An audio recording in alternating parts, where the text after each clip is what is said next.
Marcelo, como é que está a preparação do time? O time está empolgado aí com as vitórias e a invencibilidade, que está em jogo, a invencibilidade e a liderança, que ninguém pode alcançar, mesmo perdendo, ninguém pode alcançar o Santa Cruz nessa partida, né? Boa tarde a todos. Preparação muito boa, uma semana muito boa de trabalho, tranquila. Todos os jogadores à disposição, aqueles que possam estar na questão clínica.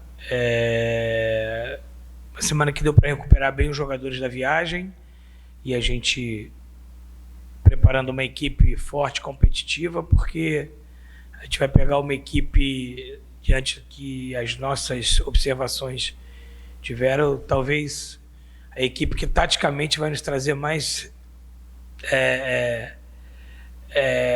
confronto vai ser a equipe do Ferroviário, uma equipe taticamente muito bem postada, com bons conceitos, e é uma semana que a gente teve que ter muito trabalho para poder entender, né, o mecanismo da equipe do Ferroviário e a gente poder montar uma estratégia de jogo para que a gente possa buscar essa importante vitória dentro de casa, voltando a jogar no Arruda, que é muito importante, depois que a gente sai, né, e traz 100% dos pontos que a gente foi buscar fora de casa, que não é uma tarefa fácil dentro de um campeonato muito difícil, você sair para 2 jogos dificílimo contra Central e Souza e acabar trazendo 100% dos pontos, e a gente ter uma equipe muito forte, competitiva, voltando a jogar no Arruda diante do nosso torcedor, porque a gente continue, né, pontuando, continue com essa invencibilidade para que a gente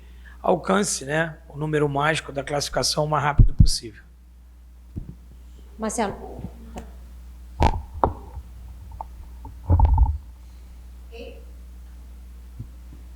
Professor, boa tarde. Falando desse confronto, né, Ferroviário, vai ser esse adversário e o próximo também, que vai pegar o Ferroviário em sequência. Então, o quanto é que isso, nesse momento que o Santa Cruz vive, acaba sendo bom ou ruim, né, nesse momento da competição? Porque acaba sendo o mesmo adversário, você falou da dificuldade do adversário, talvez o adversário mais difícil que o Santa Cruz vai encarar no momento, na Série D, até aqui. Então, assim, o quanto é que isso acaba pesando positivamente para o tricolor ou não? Se você pegar a mesma equipe em sequência, né? E aí você tem que ter a capacidade de desmembrar esses 2 jogos, né? Porque você pega uma mesma equipe em sequência, mas não é um jogo mata-mata, né? Então a gente tem que entender muito bem todo esse contexto. E aí eu digo que a gente vai pegar a nossa 6ª equipe dentro da chave, e aí a gente vai fechar com todas as equipes, e taticamente foi a equipe que eu observei que não é que seja a mais organizada, é que tem uns conceitos muito bem implementados, e é a equipe do Ferroviário. Então, assim, e com certeza de todas as equipes que a gente pegou até agora, na minha ideia, a equipe que vai nos trazer mais dificuldade é a equipe do Ferroviário, pelo seu planejamento tático, pelos seus conceitos. Então a gente precisa primeiro criar um mecanismo para que a gente possa pegar ele dentro de casa, né? Enfrentar o Ferroviário dentro de casa, né? Porque a gente seja aquela equipe dentro de casa que a gente sempre foi, uma equipe contundente, uma equipe de imposição, uma equipe que a gente tem uma característica muito forte de jogar dentro de casa desde o primeiro minuto, se impondo, buscando a vitória, propondo o jogo, mas tendo muito cuidado com as pontuações que a gente fez da equipe do Ferroviário. Marcelo, com essa ausência aí do meio de campo, que a gente sabe que está desfalcado, tem possibilidade de ter alguma novidade aí no time do Santa Cruz? A gente perde 2 jogadores importantes, então, o Gabriel e o Pedro Favela, por cartões, e a gente tem algumas alternativas, né? Treinamos uma equipe que eu tenho em mente que eu vou colocar no jogo, mas também treinamos uma alternativa para esse jogo. Então, assim, o treinamento da semana foi muito bom. Essa ideia que eu tive para esse jogo respondeu muito bem aos treinamentos da semana, mas a gente assim mesmo ainda criou uma alternativa para que a gente, nesse treinamento de sexta-feira e de sábado, a gente defina o substituto do Gabriel e defina a maneira que a gente vai jogar para que a gente possa ter uma equipe, que nem falei, dentro de casa forte, né, de imposição, buscando a vitória, porque essa é a maneira que o Santa Cruz tem de jogar em casa, esse é o DNA que o Santa Cruz tem, principalmente jogando em casa. Professor, Santa Cruz é líder invicto, uma campanha espetacular até aqui. Como é que está sendo o trabalho também para controlar nessa partida? Porque mesmo perdendo, não perde a liderança. Então, como é que está sendo para controlar também essa parte emocional, para não deixar que esse rendimento caia, que essa imposição também do Santa Cruz e essa forma de jogar e essa vontade também, ela acabe caindo por causa de estar, né, numa condição muito boa na competição? Eu uso sempre essa fala para os meus atletas. O difícil não é chegar na liderança, o difícil é se manter na liderança. Então hoje a gente vai ter que trabalhar muito mais para nos mantermos na liderança, porque tem 6 times querendo bater a nossa liderança. Então é uma coisa que eu converso com eles muito durante a semana, nas nossas reuniões, e a gente adquiriu esse protagonismo, ele não caiu do céu, né? Eu tenho certeza que o Santa Cruz, antes de estrear no campeonato, a expectativa era uma e agora a expectativa é outra. Eu me lembro que antes da estreia, falavam que o nosso grupo, e é realmente, para a minha visão, o grupo mais forte da competição.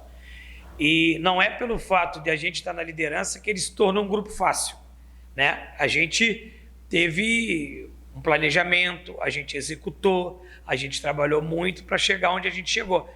Mas o grupo não se tornou fácil em 5 rodadas, em 6 rodadas. Ele continua tendo os campeões estaduais, ele continua tendo as equipes muito fortes, de bom investimento, só que a gente colhe esse fruto com muito trabalho do dia a dia. Então, assim, eu tenho conversado com os meus atletas para que a gente pense jogo a jogo, né? Se a gente tem, nesses 5 jogos, né, ou nesses 6 jogos, a gente tem 5 vitórias e um empate, a gente tem que esquecer o que ficou para trás. A gente tem que pensar agora que a nossa nova final é domingo. Então a gente está pensando jogo a jogo e trazendo esse jogo, uma final para a gente até o final da competição. Então a gente tem preparado a gente para cada jogo. A gente vai jogar esse jogo ferroviário como se ele estivesse estreando no campeonato. A gente não pode se apegar nos números, na nossa invencibilidade, senão isso pode trazer inconscientemente uma zona de conforto.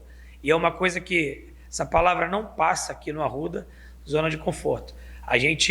Eu já uso aquela frase, né? Aos líderes o desconforto. E é isso que eu passo para os meus atletas. A gente tem que estar desconfortável a todo tempo, tem que estar com a guarda alta e atento e vigilante a todo momento, para que nenhum tipo de descuido aconteça, mesmo sendo inerente à nossa vontade, que às vezes vem, né? Inconscientemente bate algum tipo de relaxamento, mas a gente está muito atento a tudo isso aqui.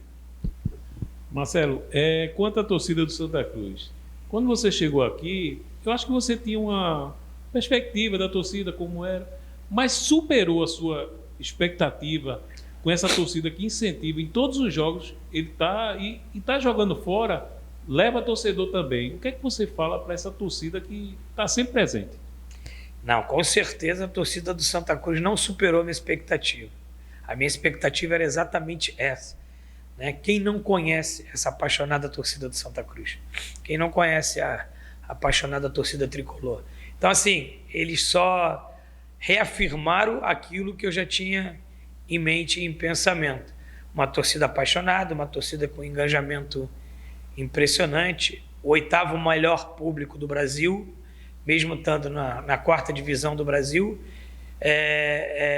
Então, assim, ela só reafirmou tudo aquilo que eu já tinha em pensamento. Claro que a gente tem que falar que o nosso momento é um momento muito bom e a gente também não vai jogar isso para o lado. A gente vive um bom momento porque a gente construiu esse bom momento com muito trabalho, com muita dedicação, com muita humildade, com muito pé no chão, mas a gente ainda não nem classificou. Então a gente precisa continuar focado, concentrado, buscando vitórias para poder deixar nossa torcida contente, alegre e com esse entusiasmo que nos entusiasma também.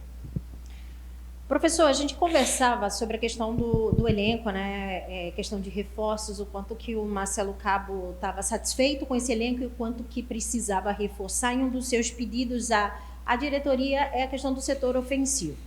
Renato, chega quando? Foi um pedido do Marcelo Cabo. O que é que o Marcelo Cabo pode falar sobre o atleta? O Renato, que estava na Ponte Preta, não faz mais não faz parte dos planos da Ponte, é ex-Fluminense, ex-Sport, é conhecido. Então, assim, o que é que o Marcelo Cabo pode falar do atleta no momento? O Renato é um atleta muito bem avaliado por mim e pela minha comissão técnica, correto? E a informação que eu tenho é que existe uma negociação para que possa evoluir com o Renato. Então, o que eu posso passar é que é um jogador muito bem avaliado por mim, é um jogador muito bem avaliado pela comissão técnica, é um jogador que em 2023, jogando uma Série B pelo CRB, fez 18 gols, né? Tem números de jogos expressivos, nas 4 últimas temporadas tem quase 150 jogos. Então, eu posso dizer que é um jogador muito bem avaliado. A qualidade do Renato, todo mundo já conhece, é um jogador que já jogou aqui no estado, jogou em grandes equipes e é um jogador muito bem avaliado por nós. Passa os 11? 1 hora antes do jogo. Obrigado aí, uma boa tarde para todos.